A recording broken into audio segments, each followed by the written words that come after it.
ಬೆಳಗ್ಗೆ RTO check ಪೋಸ್ಟ್ಗಳ ಮೇಲೆ ಲೋಕಾಯುಕ್ತ ದಾಳಿ. ಕೋಲಾರ ಲೋಕಾಯುಕ್ತ ಎಸ್ಪಿ ಧನಂಜಯ್ ನೇತೃತ್ವದಲ್ಲಿ ಈ ದಾಳಿಯನ್ನ ನಡೆಸಲಾಗಿದೆ.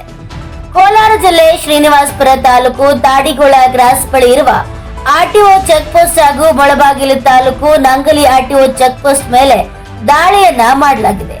ಆರ್ಟಿಒ ಚೆಕ್ ಪೋಸ್ಟ್ಗಳ ವಿರುದ್ಧ ಅತಿಯಾದ ದೂರುಗಳು ಕೇಳಿ ಬಂದ ಹಿನ್ನೆಲೆ ಸುಮೋಟೋ ಕೇಸ್ ದಾಖಲಿಸಿಕೊಂಡು ದಾಳಿಯನ್ನ ಮಾಡಲಾಗಿದೆ.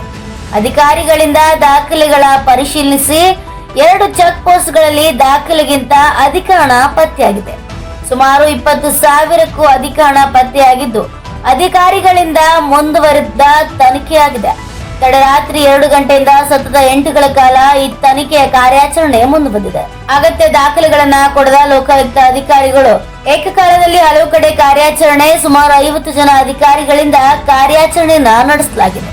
ಅಗತ್ಯ ದಾಖಲೆಗಳನ್ನ ಲೋಕಾಯುಕ್ತ ಅಧಿಕಾರಿಗಳು ಕೊಂಡೊಯ್ದಿದ್ದಾರೆ. Venkat NK4 news bureau Kolar.